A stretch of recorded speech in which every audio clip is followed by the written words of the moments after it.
Sixth grade. Here is your book talk for this month. Ready to add some new titles to your reading list and hopefully get some great new books for you ready to check out.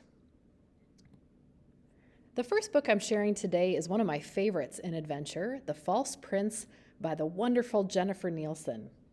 This is a story that I think has a little of something for everybody. It's got the suspense, it has mystery, it has sword fighting and good versus evil. There's just a little, there's a little something for everyone. And it is the first book in a series, although I would argue you could also read it as a standalone book.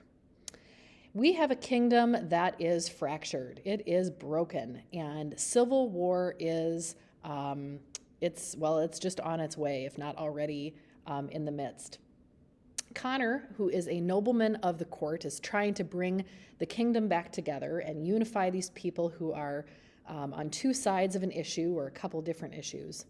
And as a result, he's devised a plan to find an impersonator of the king's long-lost son.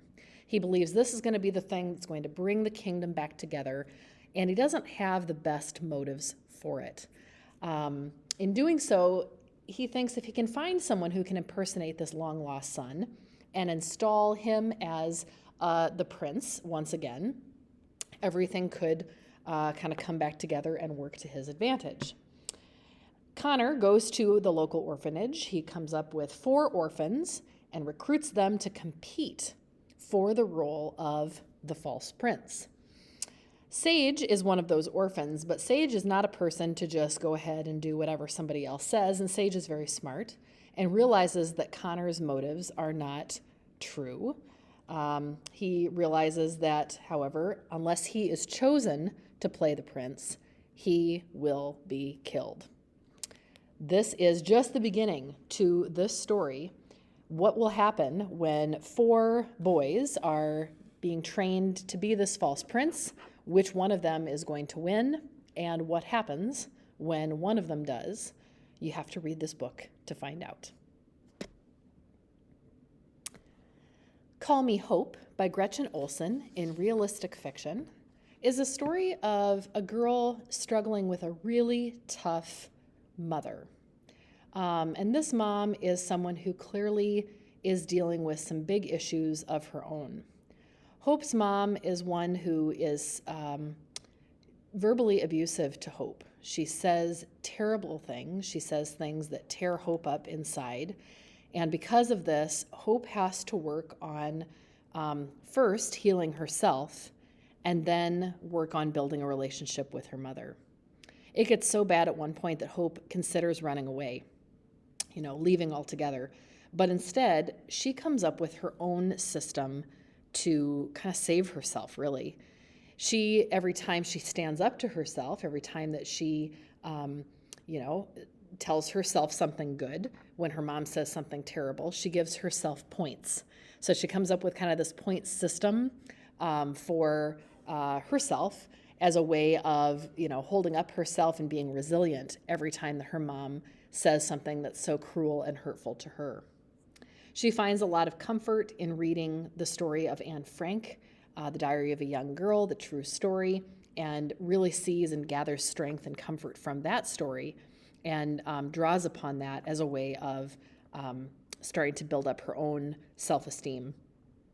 Ultimately, in this book, Hope does find a way to confront her mom, and you'll see that sort of thing played out in the story. So while this might sound like really a really hard book, and there are certainly very hard issues that are being dealt with here, you will see throughout this story as well Hope finding a way not only to be strong, but also finding a way to help her mom deal with some of her mom's own issues. Hope realizes this really doesn't have anything to do with her, and you'll see some of that come through.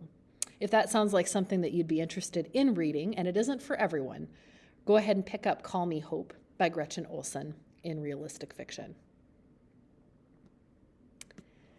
Heat by Mike Lupica is as you can see, a baseball story in the sports section. It's a story that has some complicated issues to the book. Michael, who is really very, very talented, unusually talented, in fact, for a 12-year-old, is on his little league team and has a lot going on at home that most people don't know about. Michael was born in Cuba and moved to America with his dad and his brother with the hopes of pitching in the Little League World Series. And with Michael's talent, it really looks like that's going to be a possibility. Well, toward the beginning of this story, it is not a spoiler to tell you that Michael loses his father as well. He and his brother Carlos are trying to keep it a secret that the two of them are living on their own. Carlos is not quite yet 18 years old, so it isn't legal for the two of them to be living on their own because Carlos is not yet a legal adult, but he's coming right up on his 18th birthday, and their hope is to keep it quiet that the two of them are living together alone so that Child Services doesn't get involved and try to place them in some kind of foster care situation. Well, that in and of itself would be enough of a conflict. There's another piece to the story besides the baseball action going on. There is a coach and a player on another team who are accusing Michael of not being the age that he says he is. They are accusing Michael of being older than he seems. They're saying, look, you've come over here from Cuba. I bet that birth certificate isn't accurate. And the fact that you say that you're only 12, there's no way that's possible. There's no way. You know, you look older, you act older. The fact that you're so talented, there's no way you can only be 12 years old. And so they're calling that into question. And it's possible that Michael will be suspended for a long time until they can find the proof. This story has so many complications, so many layers to it, and it's such a great read because of all of those components. Take a look at Mike Lupica's Heat in sports. You won't regret it. The Parker Inheritance by Varian Johnson is a terrific mystery for those who love treasure hunts and puzzles, a mystery that you just get really caught up in. Let's hear from the author about this book.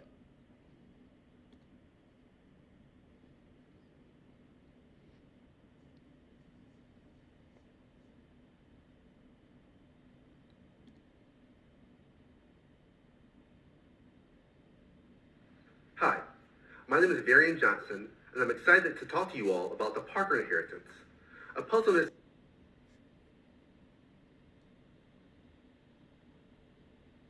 mystery largely inspired by my love for Ellen Raskin's The Weston Game. In this story, we follow Candace Miller and her friend Brandon as they use clues hidden in a long-forgotten letter to uncover the fortune supposedly hidden in their small town. But in addition to following Candace and Brandon's journey, the novel also weaves in the story of the Washingtons, an African-American family who fell victim to a great injustice almost 60 years before. The Parker Inheritance explores the themes of justice versus forgiveness, the impact of our perceptions and biases, and the importance of preserving the past before it slips away. This novel is also largely inspired by my hometown of Florence, South Carolina, a beautiful city with a strong, vibrant African-American community. This is a book of my heart, written over many years. I am so honored and happy to be able to share with you all now.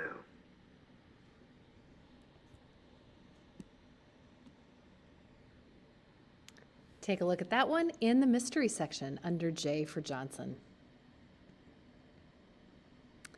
I know many of you are fans of Peg Carrott's writing and have already read Stolen Children. Abduction would be a terrific next read in the adventure section. Matt and Bonnie are brother and sister, and they attend a school where the two buildings are connected to one another, I believe, or at least maybe they even are attending the same school. I apologize. It's been a few years since I've read this story, and I can't remember if they're in the exact same building.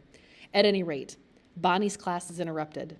The principal comes in and explains that they are looking for her brother Matt because Matt went to the bathroom and never came back to his classroom, and they can't find him. This is not like him. He doesn't usually go off wandering or disappearing. And when they finally end up calling in the authorities, a police dog traces Matt's scent to the curb of the school where he apparently got into a vehicle.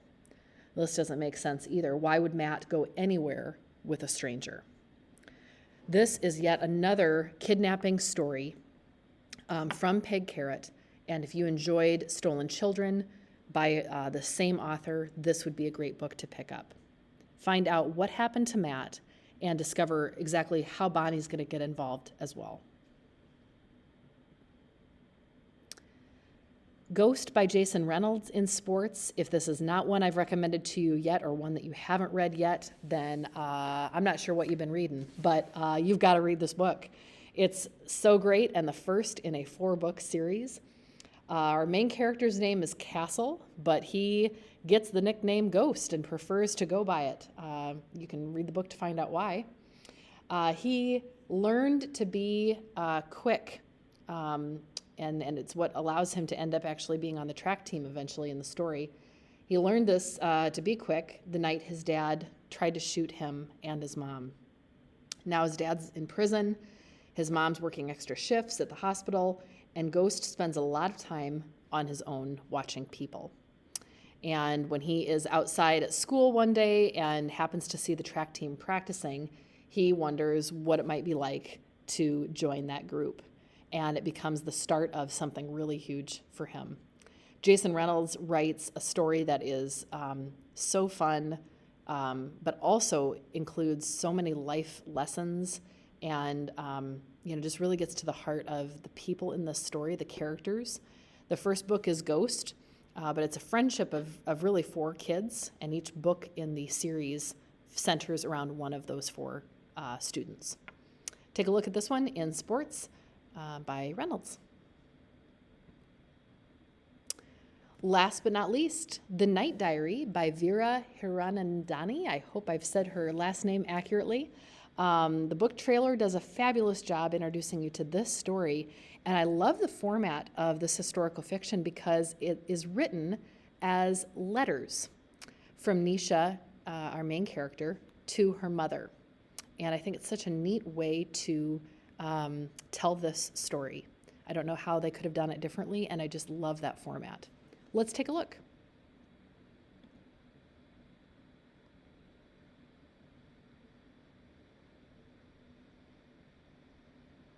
So I've got my essay written, and I've been working on it for about a week.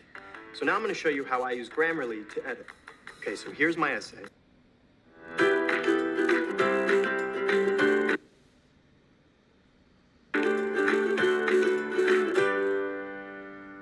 It's 1947 in India, and 12-year-old Nisha writes in her journal every day.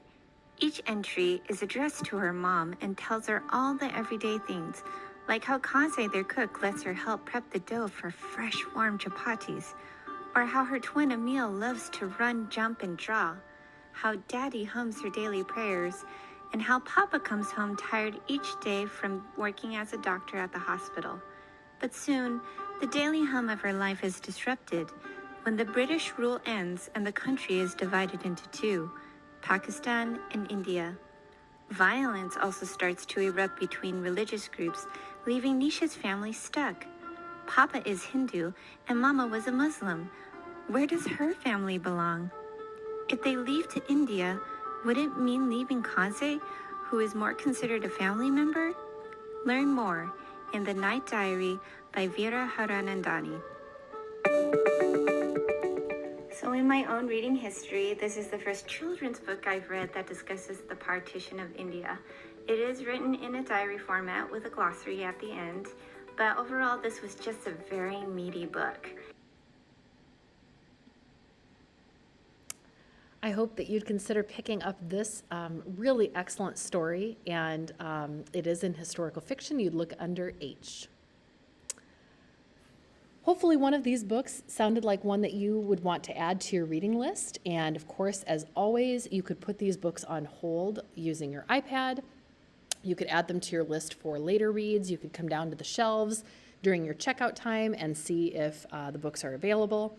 You can always look back to your lists from before. Some of the books from previous book talks or recommendations that you've gotten might be available now, even if they weren't before. And this would be a great time to pick those up.